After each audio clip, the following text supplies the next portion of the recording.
Vai passar para ele. É. Ah, tá gravando já. Já tá? Já. Ah, então tá bom. Tá gravando. A Vanessa tem essa mediunidade, né? Givaldo pensou, ela já. Então tá perfeito. Vamos lá.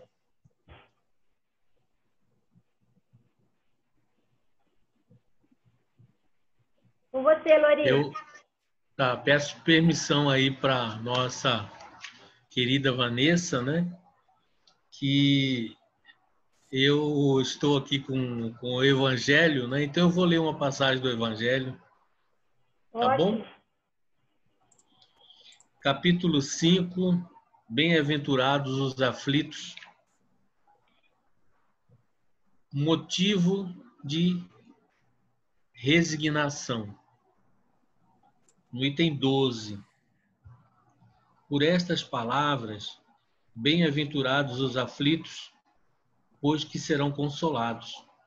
Jesus aponta a compensação que hão de ter os que sofrem e a resignação que leva o padecente a bendizer do sofrimento, como prelúdio da cura. Também podem essas palavras ser traduzidas assim: deveis considerar-vos felizes por sofrerdes, visto que as dores deste mundo são o pagamento da dívida que as vossas passadas faltas vos fizeram contrair. Suportadas pacientemente na terra, essas dores vos poupam séculos de sofrimento na vida futura. Deveis, pois, sentir-vos felizes por reduzir Deus a vossa dívida, permitindo que o saldeis agora, o que vos garantirá tranquilidade no porvir. O homem que sofre assemelha-se ao devedor de avultada soma, a quem o credor diz: se me pagares hoje mesmo a centésima parte do teu débito, quitar-te-ei do restante e ficarás livres. Se o não fizeres, atormentar-te-ei até que pagues a última parcela. Não se sentiria feliz o devedor por suportar toda espécie de privações para se libertar, pagando apenas a centésima parte do que deve, em vez de se queixar do seu credor, não lhe ficará agradecido. Tal o sentido das palavras: bem-aventurados os aflitos, porque serão consolados.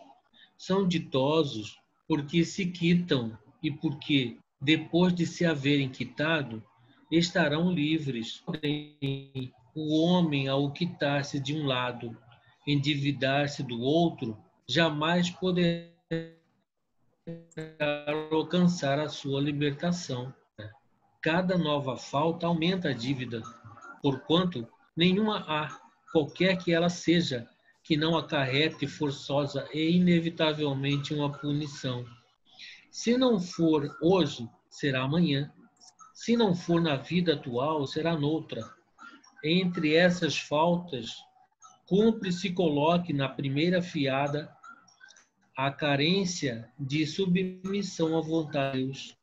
Logo, se murmurarmos nas aflições, se não as aceitarmos com resignação e com algo que devemos ter merecido, se acusarmos a Deus de ser injusto, nova dívida contraímos, que nos faz perder o fruto que devíamos colher no sofrimento. É por isso que teremos de recomeçar absolutamente como se a um credor que nos atormente pagássemos uma cota e a tomássemos de novo por empréstimo. Ao entrar no mundo dos espíritos, o homem ainda está com o operário que compadece o dia do pagamento. A uns dirá o Senhor: aqui tens a paga dos teus dias de trabalho. A outros, aos venturosos da terra, aos que hajam vivido na ociosidade, que tiveram feito consistir a sua felicidade nas satisfações do amor próprio e nos gozos mundanos. Nada vos toca, porque recebestes na terra o vosso salário. Ide e recomeçai a tarefa. Que assim seja.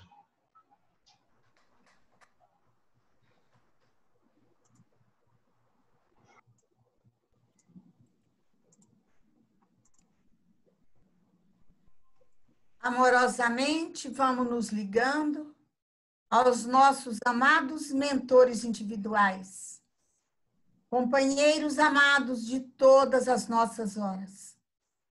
Vamos fortalecendo os laços de amor entre nós e eles, para que nessa interação de amizade fraterna possamos estar bem ligados, escutando essa voz que vem do alto, a nos orientar, nos levar sempre para o caminho do bem. Com este mentor amado, vamos buscando os mentores responsáveis pelas nossas casas, cada um se ligando ao mentor da sua casa de trabalho dentro da doutrina espírita.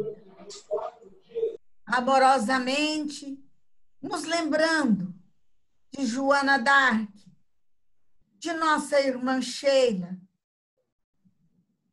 dos mentores responsáveis por toda a nossa frente em Cuiabá e todo o Mato Grosso. Com carinho e amor, vamos nos unindo a eles e buscando a sintonia do mais alto, buscando a nossa Mãe Santíssima, juntamente com o nosso amado Bezerra de Menezes. Que as suas luzes possam estar conosco, neste momento, nos auxiliando a abrir a nossa capacidade de entendimento, para que a mensagem possamos trazê-la para dentro de nós e que ela possa ser transformada em palavras, em atitudes e ações no bem. Vamos visualizando Jesus conosco, sentindo Jesus em cada uma de nossas casas. É esse mestre amado que adentra, iluminando cada canto, cada lugar, cada um dos nossos familiares, auxiliando cada um deles nas suas necessidades individuais, sentindo o amor de Jesus em nossos lares, em nossas casas espíritas, em nossa federação. Com Jesus, vamos a Deus, nosso Pai, para agradecer a oportunidade de mais um dia de estudo, de trabalho, de reflexão amorosa, nas palavras do Mestre amado, que possamos realmente estarmos resignados frente a quaisquer diversidades que possam nos aparecer neste momento. Jesus e a Deus, nós possamos nos firmar nessa fé imorredora a partir de cada minuto de nossas vidas. Com alegria, com amor, com gratidão, vamos envolvendo nosso querido Nestor com a luz da nossa Mãe Maria, que possa recair sobre ele, envolvendo-o da cabeça aos pés, formando assim uma cúpula protetora lindíssima. E que ele possa, então, ser este mensageiro da paz na noite de hoje. Que possamos também receber essa luz da nossa Mãe sobre cada um de nós, abrindo o nosso psiquismo e nos auxiliando para o entendimento maior da mensagem recebida. Que assim seja, graças a Deus.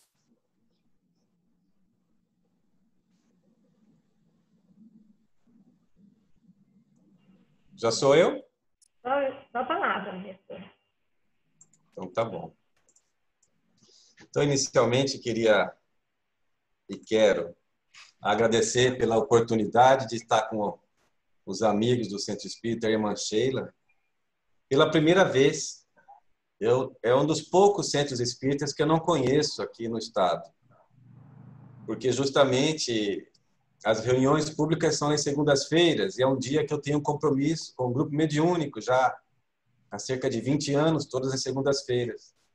E alguns amigos me falam do Centro Espírita Irmã Sheila, o Flávio, o Maurício e outras pessoas, mas eu não tive a oportunidade ainda de conhecer o centro presencialmente. Agora, a pandemia traz essa ocasião de nós conversarmos aqui, e é muito bom falar pelo Zoom, né? Porque eu vejo que tem as pessoas ouvindo, né?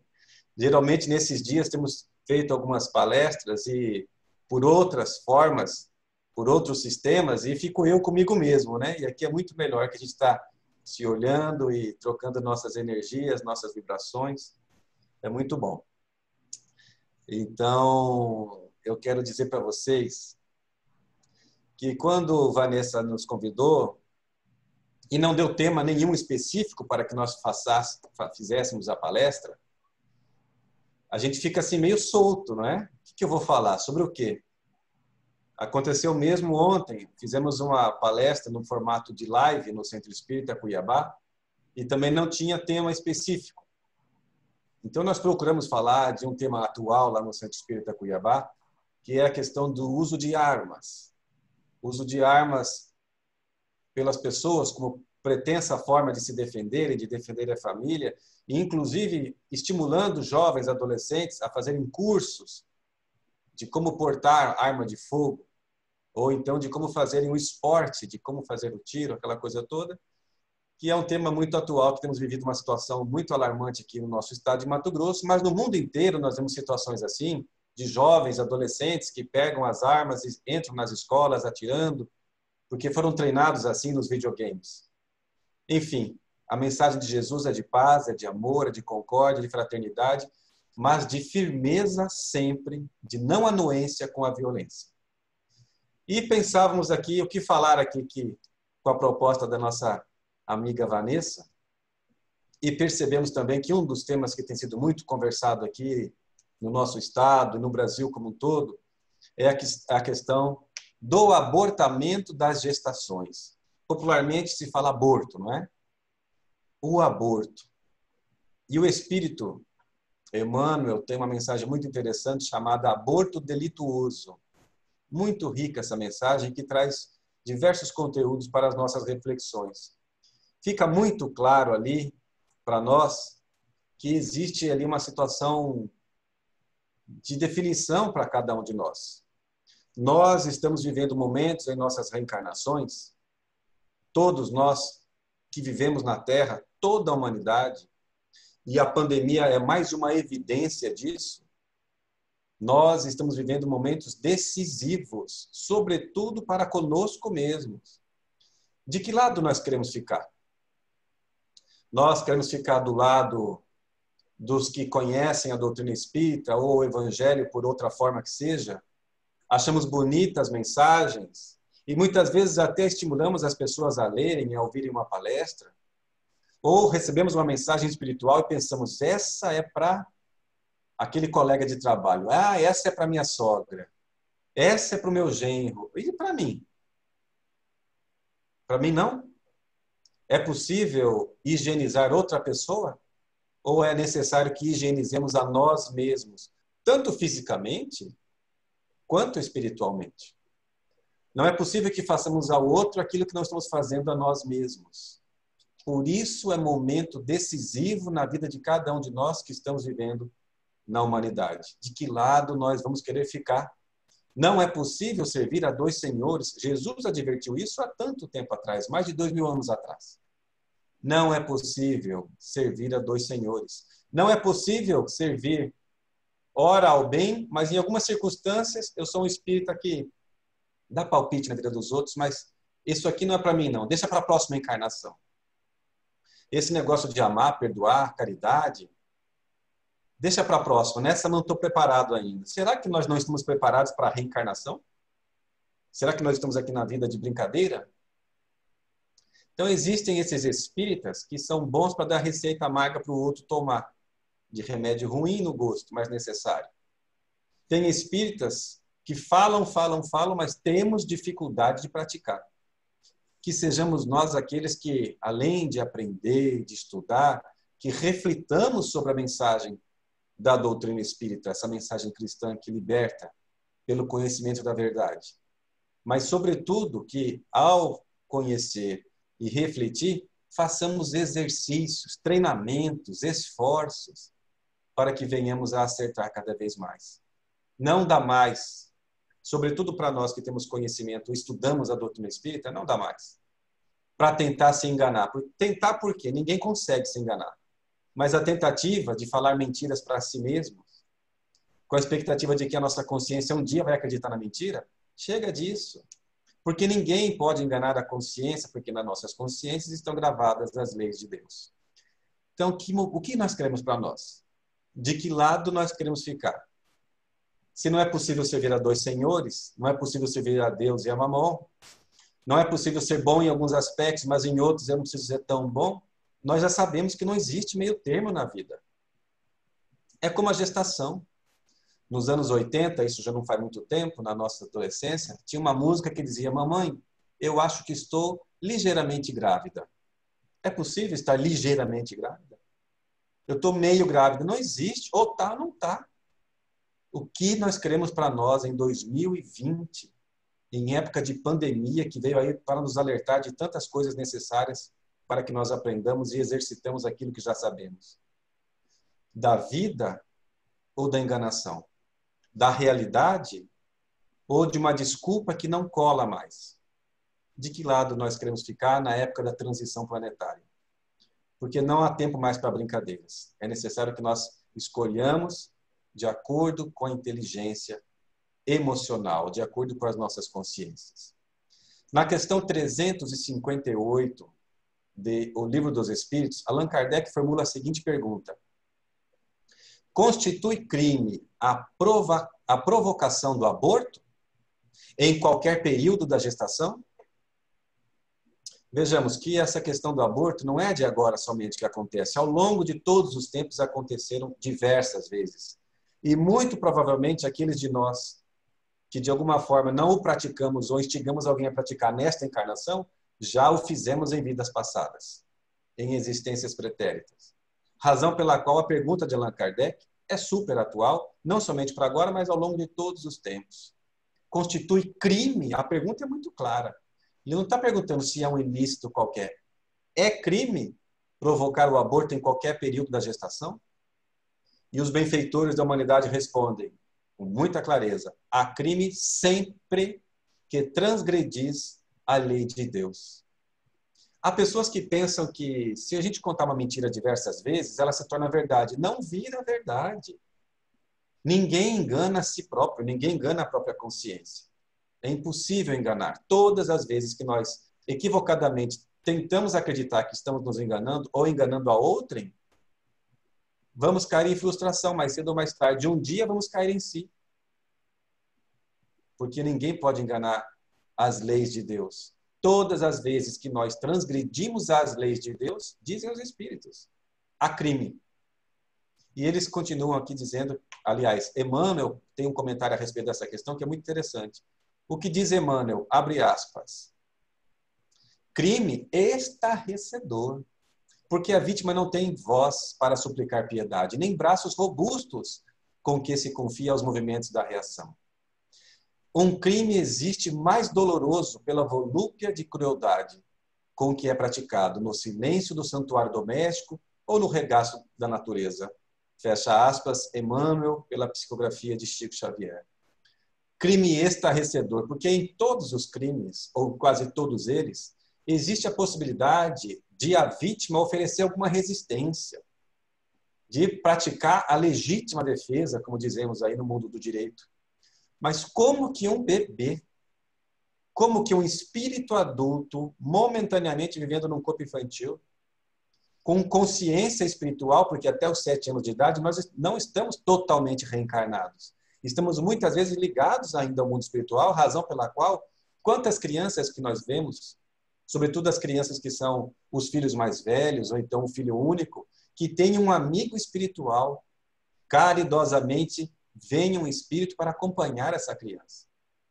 Quantas vezes a gente escuta a história falar, me recordo de quantos casos agora, me lembro de um sobrinho, inclusive, que ele estava brincando no quintal com um amigo. Ah, chegou, tinha nome o amigo. E chegava sempre na mesma hora para ficar com ele ali brincando. E aí o pessoal falava, olha que absurdo, meu Deus, eu estou toda arrepiada de escutar isso. Não tem nada de sobrenatural. A vida espiritual é o natural.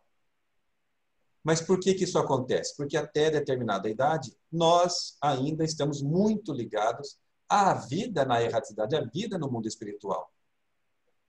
Então vejamos, quando um bebê, um espírito adulto num corpo de um bebê, é agredido pelo abortamento de uma gestação, não tem o que fazer, a não ser orar e sofrer. Não tem como exercitar nenhuma resistência. Vai sofrer, e os pais mais ainda um dia, quando descobrirem o que fizeram, quando descobrirem de forma mais revelada, porque perante a consciência sempre sabem. Sempre sabem. Ah, mas ele não tem conhecimento espírita. A lei natural está na consciência de toda criatura humana. Não precisa ser católico, espírita, evangélico, budista, umbandista. Não tem religião para isso. Jesus não criou religião. Deus não criou religião. Nós, humanidade, que criamos as formas de nos religarmos com Deus. E temos a doutrina espírita como uma filosofia de vida, de bases científicas e consequências religiosas, porque nos incentiva a nos religarmos a Deus, apresentando-nos Jesus como o ser mais perfeito que já viveu na humanidade. Encarnou uma única vez. É o nosso modelo, é o nosso guia. E o seu evangelho é o pão de amor que nos abastece a alma, é a luz que ilumina nosso caminho. Por isso, nós sabemos muito bem que ainda que seja um feto, seja de fim de gestação ou do início, há uma vida ali. Qual a finalidade da reencarnação? Quando inicia-se a reencarnação? Existem diversos relatos mediúnicos, relatos nos livros, mas é clássico na doutrina espírita, quando André Luiz nos traz em Missionários da Luz, a reencarnação de Segismundo, demonstrando toda a preparação da equipe espiritual para aproximar aquele espírito do pai e da mãe de quem era desafeto de vidas passadas, da aceitação de um processo que tem psicológico, de esses pais aceitarem aquele espírito e daquele espírito não se sentir rejeitado por aqueles pais. E todo um trabalho que existe na preparação reencarnatória. Preparação que essa aqui não é uma preparação qualquer.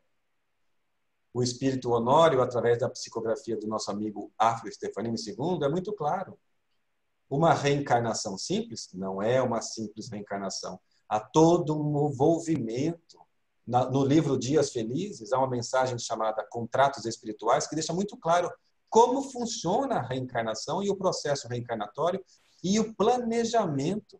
É como se nós assinássemos contratos, cujos espíritos benfeitores são os avalistas, são as testemunhas, mas nós nos preparamos com uma gama de pessoas, uma equipe multidisciplinar, psicólogo, sociólogo, professores, parentes, todos fazem parte, nos ajudando, a fim de que quando nós estivermos no corpo, possamos ter aquelas mensagens no nosso coração, na nossa consciência e no subconsciente, mas sempre nos incentivando a cumprir o nosso propósito existencial.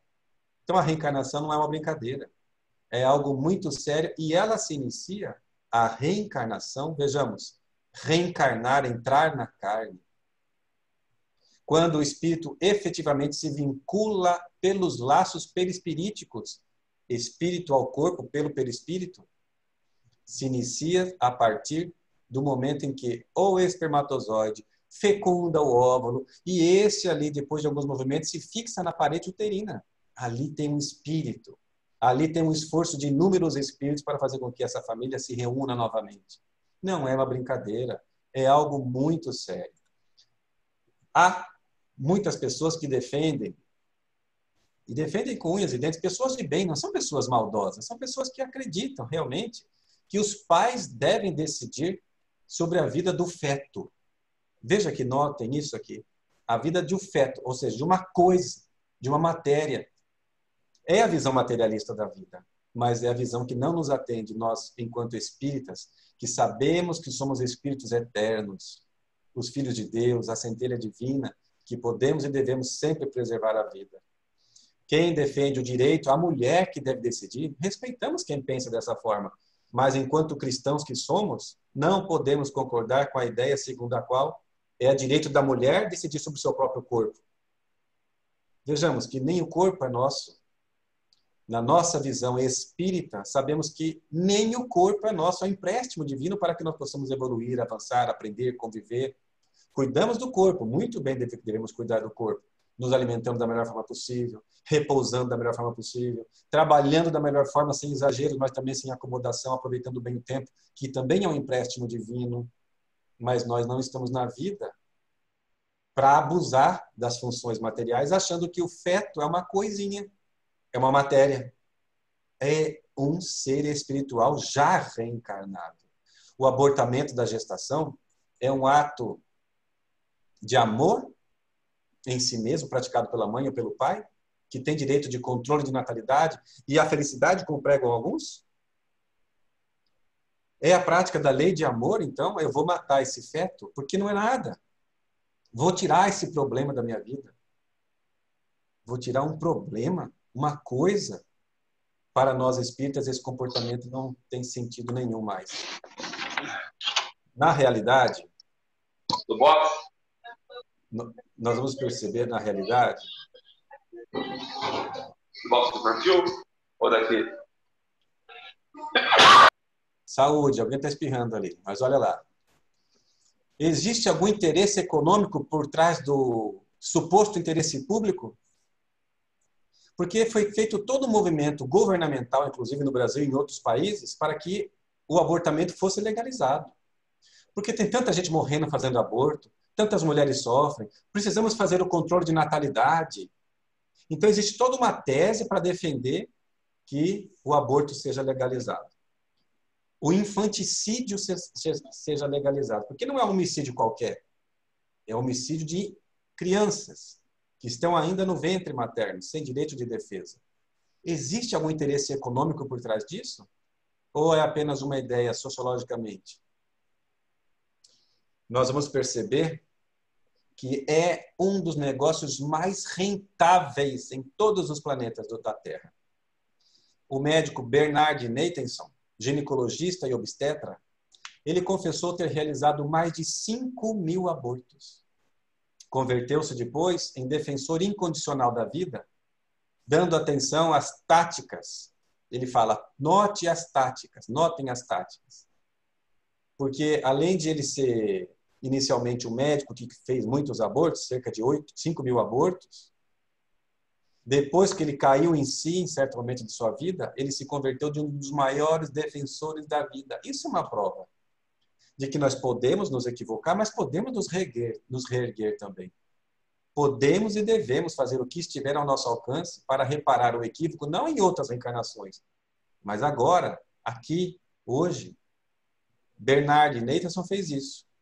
E ele chama a atenção às táticas que admite ter recorrido para elas para ganhar a opinião pública e a imprensa, porque ele era um dos defensores do aborto. E ele pregava isso nas universidades, nas escolas. E as táticas, vejamos as táticas que ele utilizava e outros tantos defensores do infanticídio pelo abortamento da gestação defendem também. Primeiro, olha o que eles diziam. É preciso trabalhar com números mentirosos.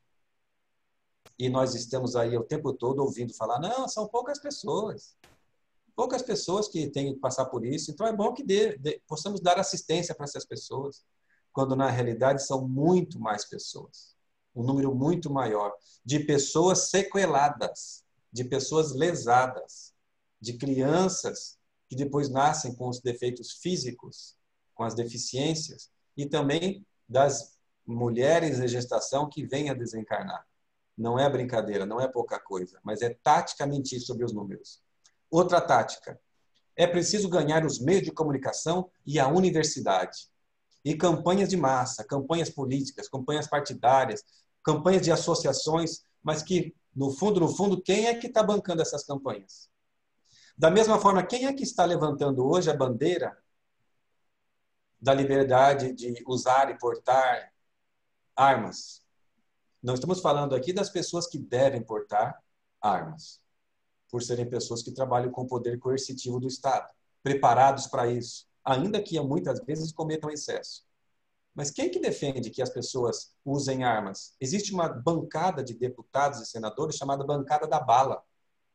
Quem que banca as campanhas eleitorais dessas pessoas? Se não as indústrias fabricantes de armas, de munições. Da mesma forma com o abortamento.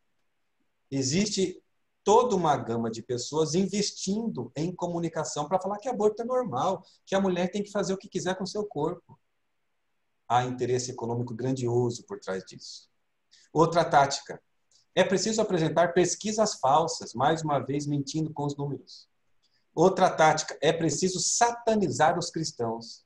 Vejamos, sobretudo na Europa, nos Estados Unidos, em que existe um movimento muito grande por conta dos abusos que ao longo dos tempos, da Idade Média sobretudo, que as religiões cometeram, inclusive as religiões cristãs, existe uma ideia de falar que os cristãos são errados, são fanáticos, e isso é massificado para que dê a ideia de que as ideias religiosas não são as mais adequadas, são fanatismos. O que fazer? Uma pergunta. Se os pais, ou a mãe sozinha, abandonada, não têm condições para criar e educar? E se os pais da gestante não aceitarem a gestação? Ou seja, um casal não quer ter o filho, ainda que já esteja em gestação uma criança ali no ventre materno. Mas eles não querem, alegando, somos tão pobres, não planejamos isso, nós queremos conhecer o mundo, para que ter filho agora? Nós queremos ainda curtir a vida. Ou mesmo, não temos dinheiro para bancar, para botar um filho no mundo, um mundo tão violento. Nós escutamos as desculpas mais, respeitosamente falando, mas mais esfarrapadas, para poder justificar um ato criminoso contra as leis de Deus, mais do que contra as leis do homem, contra as leis divinas. Se os pais não têm dinheiro para criar, e os avós desse bebê também não aceitam a gestação, o que nós podemos fazer? Matar? Jogar fora como se fosse uma coisa e não fosse uma vida? Claro que não.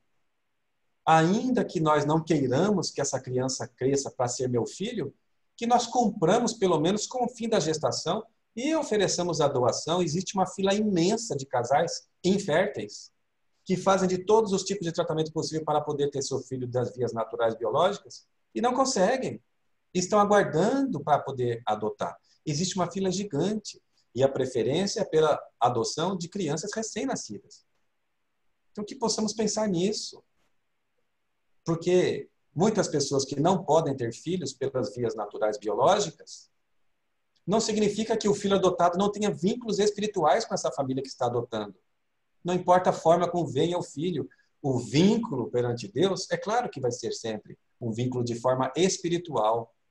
Mais importante do que a família pelos laços consanguíneos é a família pelos laços da afinidade. Ninguém chega na nossa casa, nenhum vendedor, nenhum pedinte, sem que seja da vontade de Deus, sem que o pai queira e saiba, quanto mais um filho. É bom pensarmos sobre isso. E quando a gestação é resultado de um estupro, com que finalidade Deus permite uma gravidez fruto de um estupro?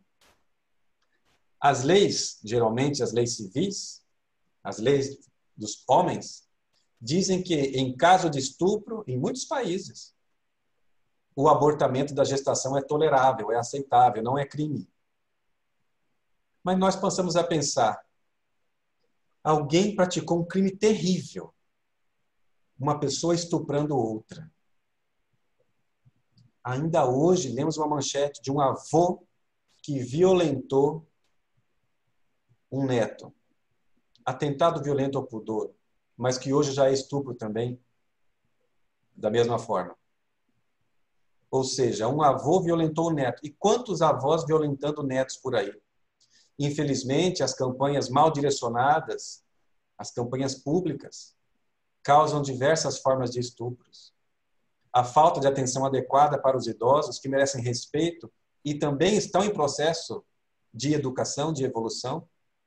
a falta de políticas adequadas e políticas materialistas, sensualistas, geram inúmeros casos de estupro aqui em Mato Grosso, de uma infelicidade tremenda, uma municipalidade, que vamos evitar citar o nome, que criou um projeto chamando o órgão sexual masculino de feliz. E dava Viagra para os idosos, nas comunidades de idosos. Viagra. Como se fosse isso gerar felicidade. Como se o sexo fosse o fundamental na vida de um idoso. E o que aconteceu? Aumentou em muito o número de violência doméstica e de estupros que os idosos com Viagra no corpo provocavam em quem? Com quem que eles vão se relacionar sexualmente? Com quem está na família. Com menores de idade que não conseguem se defender. Então é muito séria essa questão, é muito mais profunda. A ideia que nós temos precisa ser trabalhada melhor a respeito de idosos, de campanhas, do que o Centro Espírita está fazendo para contribuir com cada uma dessas situações. Então, quando a gravidez é fruto de um estupro, de um crime, então o correto é cometer outro crime, matando a criança para acabar com esse problema? Se nós fôssemos materialistas, ok. Mas, enquanto espíritas que somos, e ser espírita não é nenhum privilégio, é certamente porque nós já abusamos do conhecimento religioso em outras encarnações e não aproveitamos as oportunidades, nem como cristãos. Então, não justifica que nós permitamos outro crime, o infanticídio, para justificar um estupro que aconteceu. Não é lícito perante as nossas leis de Deus. Com que finalidade que Deus permite que uma criança de 10 anos seja estuprada? Então, vejamos. Jesus estabelece que o escândalo é necessário, mas ai daquele por meio de quem o escândalo se faça. Nada acontece por acaso. Existem aparentes injustiças, mas não existem injustiçados.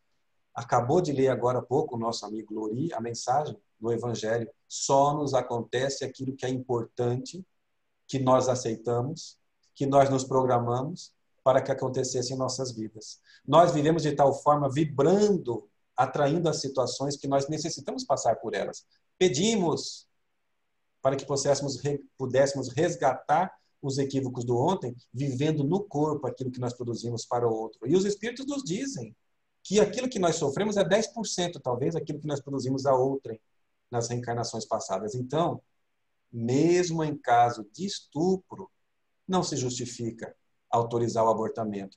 A não ser que, e os Espíritos nos dizem isso, a não ser que a gestação, ainda continuando, coloque em risco a vida da mãe. É o único caso que a nossa doutrina cristã e espírita recomenda o abortamento. E se o bebê em gestação é diagnosticado com má formação?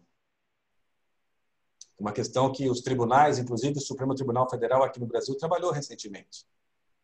Crianças que nascem com desenvolvimento cerebral diminuído, anencefálicos, como se diz. E isso me faz lembrar de uma amiga, Paula, que trabalhou comigo um tempo atrás, e ela teve uma gestação com muita dificuldade. Quando o filho nasceu, com uma deficiência no crânio, deficiência de crescimento, e aí ela falou, ela recebeu toda a informação, olha, vai viver poucas horas, no máximo uma semana. E quando eu a conheci, ela nos dizia, olha, meu filho tem 8 anos, é a alegria da minha vida. Cada vez que ele se comunica comigo, com o olhar, com o gesto, eu sinto que há um ser inteligente ali se comunicando comigo. Hoje ele já está com a idade mais avançada ainda. E como tem sido importante para ela também a prova de cuidar de uma criança assim, como tem sido importante, fundamental na evolução espiritual dele, espírito, passar por essa prova, acolhido por essa mãe. Será que é por acaso que eles estão juntos?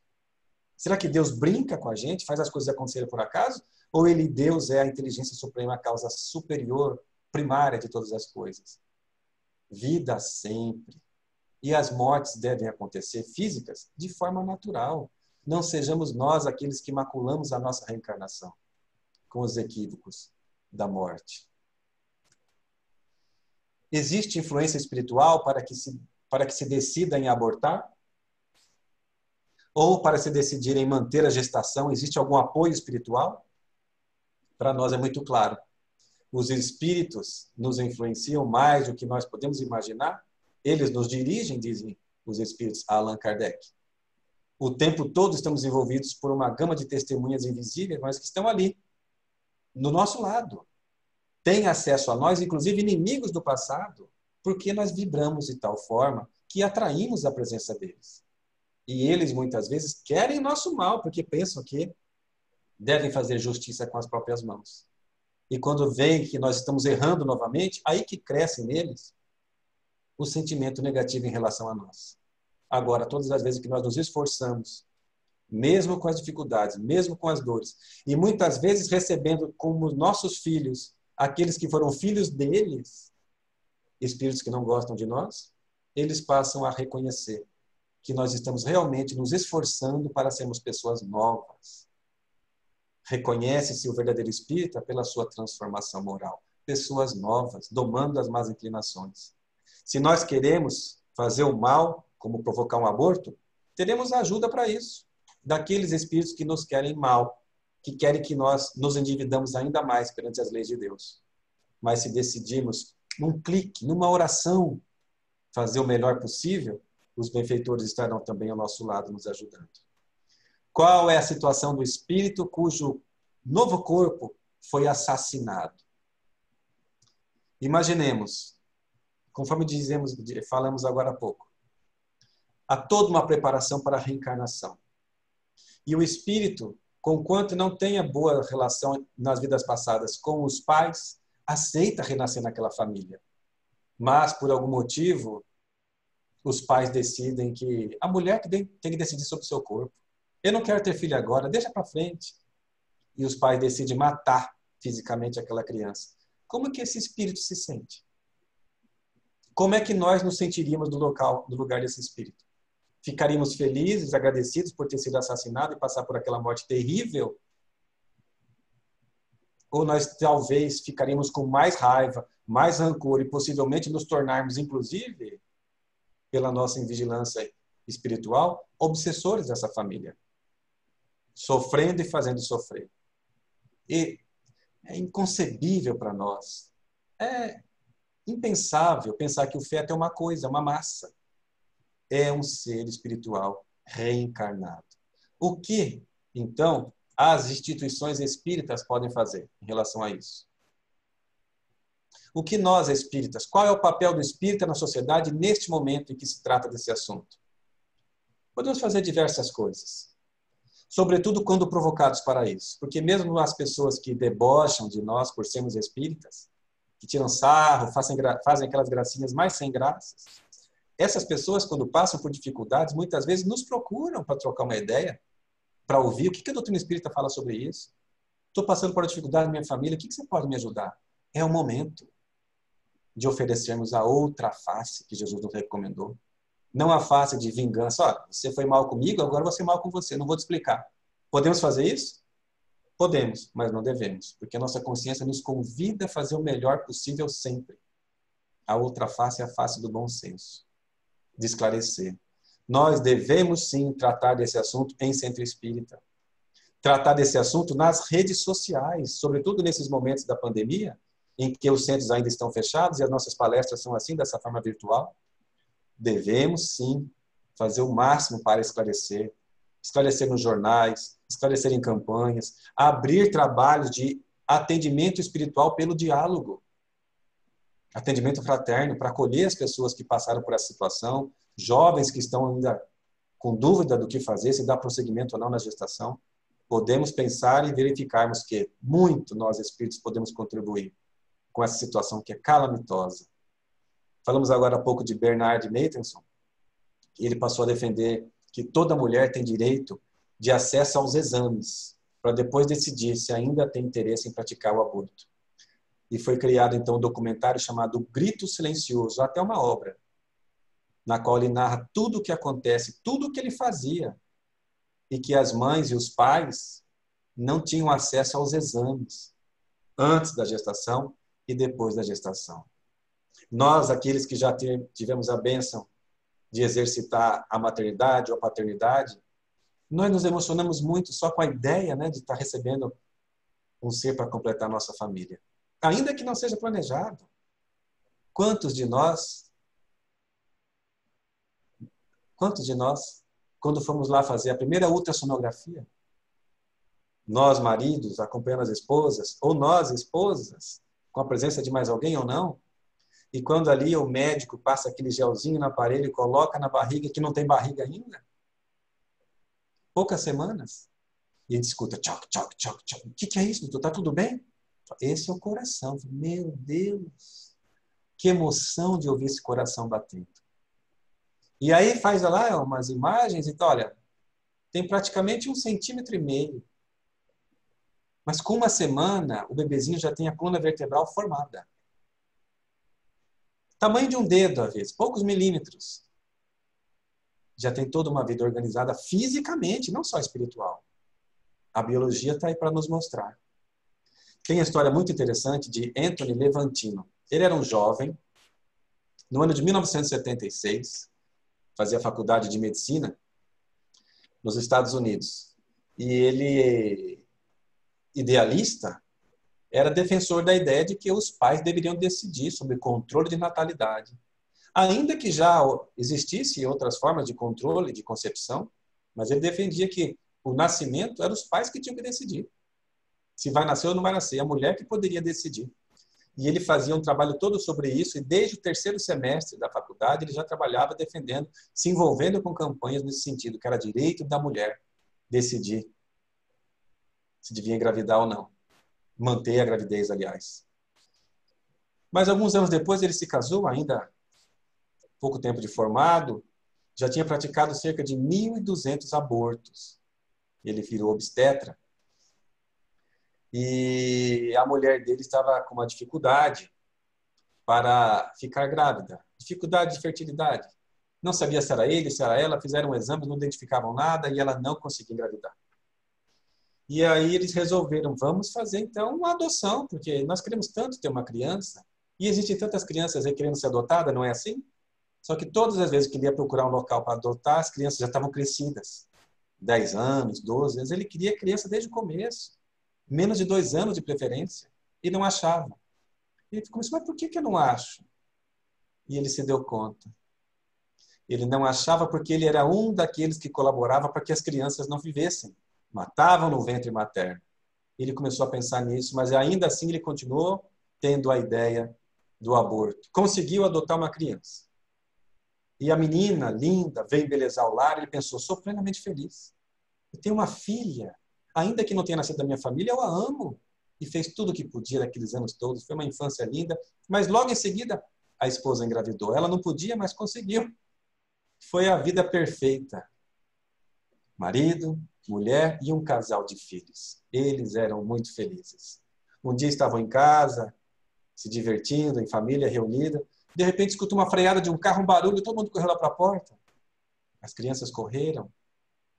E a filha adotada, a primeira que chegou em seu lar, foi atropelada. O corpo estava em frangalhos. Toda quebradinha. Ele carregou a filha na mão, segurou e percebeu que os braços, as pernas, pareciam um boneco. Ela batia o coração, aflita, tentava respirar, o sangue ainda saindo pela boca. Ele, médico, carregou, ela correu para o hospital, fez de tudo, mas ela não resistiu muito tempo. E se despediu dessa forma da vida. Da vida física, continuando vivendo a vida espiritual. Este pai, logo depois que se recuperou, voltou ao seu trabalho normalmente e foi chamado a fazer um aborto. Ele tinha feito tantos, foi fazer mais um. Mas naquele dia, ele sentia algo diferente. E ele, interessante que ele contava que a técnica de aborto, as primeiras técnicas de aborto era pelo envenenamento. Envenenava o feto. Mas depois evoluiu para uma outra técnica de corte e sucção. Sucção apenas do líquido, então tinha que cortar o máximo possível. Cortar pedaços do ser humano dentro do ventre materno. Então, naquela atividade de fazer tudo aquilo ali, preparou, e o primeiro corte, o primeiro membro que ele cortou, não sabia se era uma perninha, um bracinho, ele tremeu. Ele falou, não vou conseguir continuar. Mas ele pensou, se eu não continuar, a gestante pode vir a morrer de infecção também, eu preciso continuar. E levou a cabo aquela cirurgia, completou o aborto, mas pensou, não importa quão grande ou pequeno seja o bebê, ele não deixa de ser uma vida humana. E dali por diante, ele nunca mais praticou o aborto e vem de lá para cá, fazendo palestras em campanhas a favor da vida. Caiu em si e não cometeu mais esse crime. São inúmeros os casos. Victor Hugo, o espírito, por meio da psicografia de Divaldo Franco, no livro Do Abismo às Estrelas, conta algo interessantíssimo. Não vou contar todo o livro para não perder a graça para quem não leu, mas é interessante contar a história de uma mulher, uma médica, que tinha também, assim como esses outros dois casos, realizado diversas cirurgias de aborto. E ela nem via mais quem era a pessoa que estava na cirurgia, porque ela chegava lá, já tinha tudo preparado pelos enfermeiros, pelo anestesista. A pessoa fica numa maca e coloca-se, então, uma cortina, separando a parte superior do corpo do paciente da parte inferior, onde o obstetra vai ali trabalhar. É assim também nos partos. Nos partos por cesariana, acontece muito naturalmente. Então, muitas vezes ela fez ali a cirurgia e não percebeu, e não acompanhou o que estava acontecendo. Então, o que acontece? Nesse momento, ela fez a cirurgia e começou a perceber que havia um sangramento excessivo, uma hemorragia. E aí? O que eu posso fazer? Ela falou, não tem mais o que fazer. Fiz tudo o que eu podia ter feito. E a pessoa ali, a paciente, começa a passar mal, e vem a desencarnar. Quando acontece a perda da vida física da gestante, que era algo corriqueiro que acontecia várias vezes, ela tirou a cortina para ver quem era essa menina. E era quem? A filha dela, grávida, que escondeu a gravidez da mãe. Como essa mulher se sentiu? E aí o livro se desenrola contando a narrativa dessas pessoas, e isso tudo nos faz pensar, ainda mais para quem já cometeu o aborto na sua vida, e muitas pessoas nós conhecemos que depois se tornaram espíritas, depois se tornaram evangélicas, seja o que for. O que fazer se a pessoa praticou aborto e se arrependeu? O espírito André Luiz conta diversos casos sobre isso, de uma pessoa no mundo espiritual que tinha o corpo todo perispiritualmente marcado pelos abortamentos. Mas é importante percebermos que a gente está...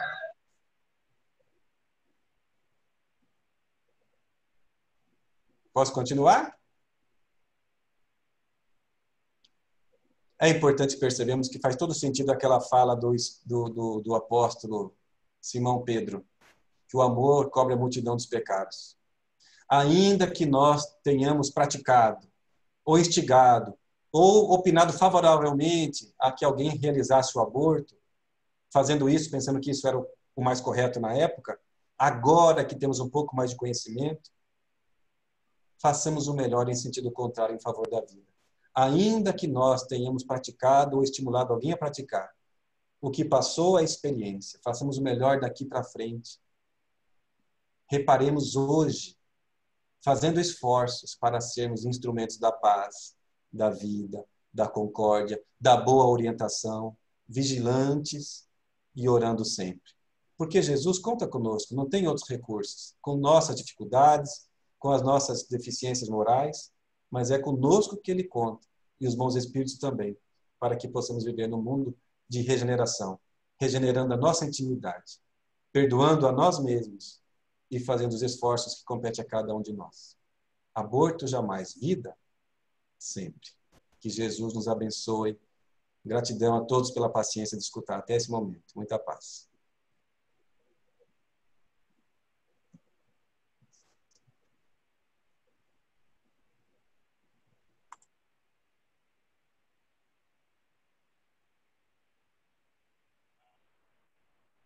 Teleomar, com você.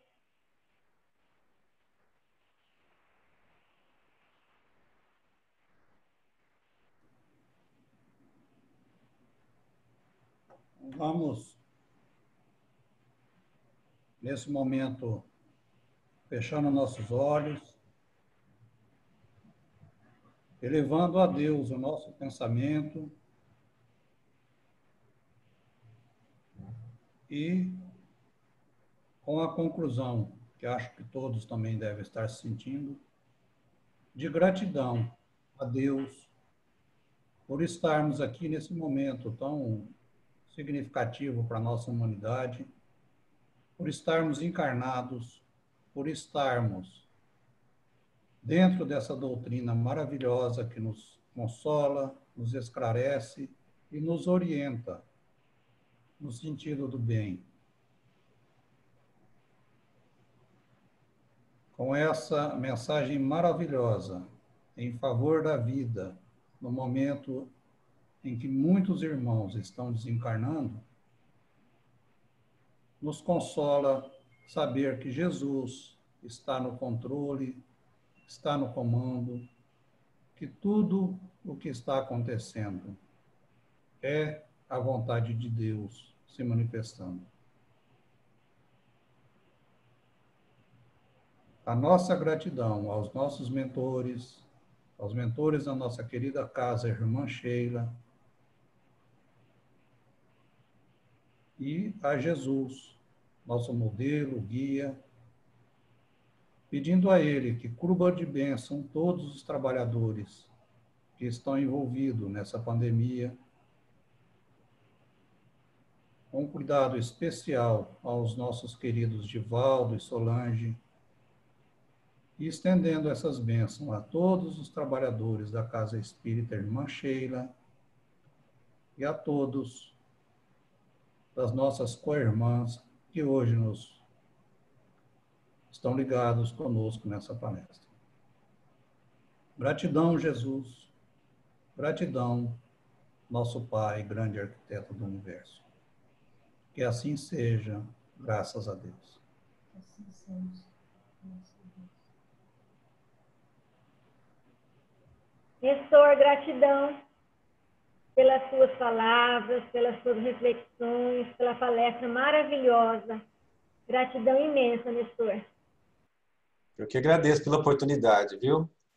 Eu quero um dia conhecer pessoalmente o Centro Espírita. Eu peço licença para o Lacordaire para permitir que eu possa participar um dia presencialmente. E um dia vai acabar a pandemia, a gente vai se reunir. Com certeza. Vamos nos abraçar fisicamente. Com certeza. Tá? Gratidão mesmo. Vai ser um prazer recebê-lo na nossa casa, Nestor. Ai mesmo, eu que digo. Com certeza. Obrigada, Nestor. Tira uma foto aí, gente. Roberto, nosso fotógrafo. O pessoal podia aparecer, mas liberar as câmeras aí. Vamos lá, gente. Liga as câmeras, pessoal. Gente, vamos aparecer com as fotos. Neto tá soprando vela aí, né, Neto? Carlos, Maria Isabel, Ciri, Kelma, Ginaldo, Aline, Tainara, puderem. Lá no Nordeste. Carlos também.